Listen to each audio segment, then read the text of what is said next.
आप सबने देखा होगा पटना से अभी एक बहुत ही गुस्से वाली और दुखद शर्मनाक खबर आ रही है कि एक बार फिर से बिहार के अभ्यर्थियों पर, बिहार के विद्यार्थियों पर पटना पुलिस ने बर्बर लाठीचार्ज किया है।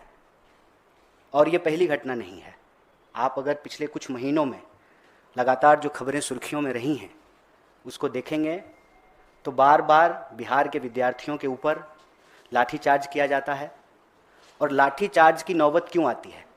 लाठीचार्ज की नौबत इसलिए आती है कि सरकार एक अहंकार में है। यह जो डबल इंजन की फर्जी सरकार है, कायदे से वहाँ पर नौकरियों का अंबार होना चाहिए, लेकिन वहाँ पर लाठियों की बौछार हो रही है। आप जब बिहार के बेरोजगारी दर को देखेंगे तो देश के बेरोजगारी दर से बिहार का बेरोजगारी दर ज़्यादा है। और उसमें बिहार के अंदर जो ग्रामीण बेरोजगारी है वो बहुत चिंताजनक है। एक व्यक्ति यदि कमाने वाला हो तो 3 इंसान उसके ऊपर निर्भर है, 3 लोगों का पालन पोषण उसके ऊपर निर्भर करता है। मतलब आप अनुमान लगा सकते हैं कि लगभग 30% तक बेरोजगारी दर ग्रामीण इलाकों में है। और यही वजह है कि अपने भविष्य को बेहतर करने के लिए बिहार के हर छोटे बड़े शहर में आपको स्टूडेंट का एक इलाका मिलेगा। उस इलाके में पानी की कमी हो, बिजली की कमी हो, बहुत ही अमानवीय स्थिति में विद्यार्थी रहने को मजबूर हैं। एक ही कुकर में दाल चावल चोखा तीनों बना करके खाते हैं, कम रोशनी में पढ़ते हैं, परीक्षा की तैयारी कराते हैं, अपना आँख फोड़ते हैं। और जब नौकरी की बात आती है, अव्वल तो समय पे बहाली नहीं होती है। अगर सरकार अपने प्रचार के लिए कोई बहाली ले आए तो हर बहाली में वह कानूनी विवाद में फंसता है, उसको लेकर के कोई ना कोई विवाद होता है। बीपीएससी इन बातों को सुनने की बजाय बिल्कुल अहंकारपूर्ण तरीके से विद्यार्थियों के साथ व्यवहार करती है।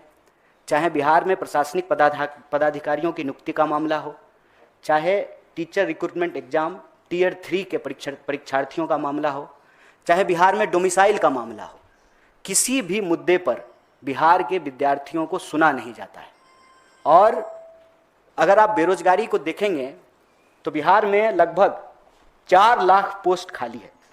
सरकार का दावा है कि हम सबसे ज़्यादा नौकरियां दिए हैं। आज भी 4 लाख पोस्ट बिहार के अंदर खाली है और सिर्फ अकेले शिक्षा के क्षेत्र में 2 लाख से ज़्यादा रिक्तियां पड़ी हुई हैं। प्रश्न ये है कि इस देश की राजनीति इतनी असहिष्णु, बेशरम क्यों हो गई है? कोई भी सवाल उठा करके देख लीजिए। पिछली बार प्रशासनिक पदाधिकारी की जो परीक्षा हुई उसके विरोध में जब विद्यार्थी पटना की सड़कों पर उतरे तो कड़ाके की ठंड में उनके ऊपर वाटर कैनन छोड़ा गया, फिर लाठियां चलाई गई। हमारा तो ये मानना है कि बिहार में अब की बार पलटी मार की सरकार नहीं है, लाठी मार सरकार बन गई है। कोई भी मुद्दा हो, बेरहमी से जो है विद्यार्थियों के साथ मारपीट की जाती है। और आप उनके मुद्दों को सिर्फ सुन लीजिए, वो कुछ नहीं मांग रहे हैं। वो एक तो कहते हैं कि आप समय पे बहाली निकालिए, दूसरा कहते हैं कि आप पारदर्शी तरीके से उस बहाली को पूरा कीजिए, उस प्रक्रिया को पूरा कीजिए। दोनों सवाल को लेकर के सरकार कुछ भी सुनने को तैयार नहीं है। और अभी डोमिसाइल के सवाल पर जेडीयू के एक नेता कह रहे थे कि बिहार में बिहार के लोगों को नौकरी मिलेगी, ये सुनने में अच्छा लगता है। नहीं, ये सुनने में नहीं अच्छा लगता है, ये सुनने में बहुत बुरा लगता है कि बिहार के लोगों को बिहार में नौकरी नहीं मिलती है, बिहार के लोगों को बिहार में शिक्षा नहीं मिलती है, बिहार के लोगों को बिहार में स्वास्थ्य की व्यवस्थाएं मुहैया नहीं होती है। ये सुनने में बहुत बुरा लगता है। चाहे पलायन का सवाल हो, अकेले बिहार से लगभग 70 लाख लोग पलायन किए हैं, जो पिछली बार आंकड़ा सरकार ने दिया था कोविड के दौरान, अकेले बिहार से। चाहे पलायन का सवाल हो, नौकरी रोजगार का सवाल हो, शिक्षा का सवाल हो, पंचवर्षीय योजना केंद्र सरकार ने बंद कर दिया है, लेकिन बिहार के विश्वविद्यालयों में अभी भी पंचवर्षीय योजनाएं चल रही हैं। शायद आपको दिल्ली में बैठ करके ये भरोसा नहीं हो कि बिहार में ग्रेजुएशन 5 साल का है, 3 साल का ग्रेजुएशन जिसकी डिग्री 5 साल में मिलती है। और कोई भी स्टूडेंट का इलाका आप जा करके देख लीजिए कि कैसी हालत में वो वहाँ रह रहे हैं। क्या आप इमेजिन कर सकते हैं एक ही कुकर में चावल दाल चोखा तीनों बनाना? स्टूडेंट वहाँ पर इस स्थिति में रहते हैं, आंख फोड़ करके अपनी पढ़ाई करते हैं, वक्त पे बहाली नहीं होती है। और जब बहाली होती है, हर बहाली में गड़बड़ी होती है। हमारा ये कहना है कि बिना सरकार की सह पे ये कैसे संभव है कि इतना बड़ा रैकेट चल रहा है। आप देश के अंदर कोई भी परीक्षा में गड़बड़ी हो, उसका तार जो है आपको बिहार से जुड़ता हुआ दिखाई देगा। ये कैसे संभव है कि सरकार जब सुशासन का इतना दावा कर रही है तो एक भी बहाली जो है सही तरीके से नहीं होता है।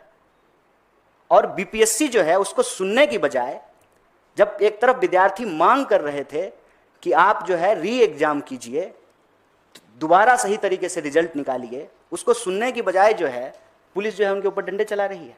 आज की जो शर्मनाक घटना है वो भी इसी तरीके से जुड़ा हुआ एक मामला है।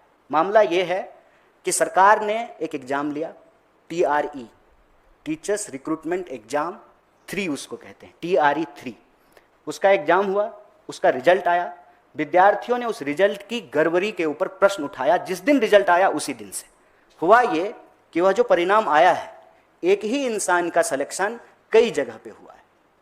तो विद्यार्थियों ने कहा कि आप एक इंसान का सिलेक्शन कई जगह पे क्यों कर रहे हैं?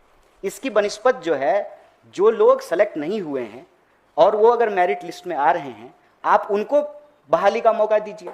लगातार वो ये मांग कर रहे थे, सरकार इस पर जो है कोई जिम्मेवारी लेने को तैयार नहीं है।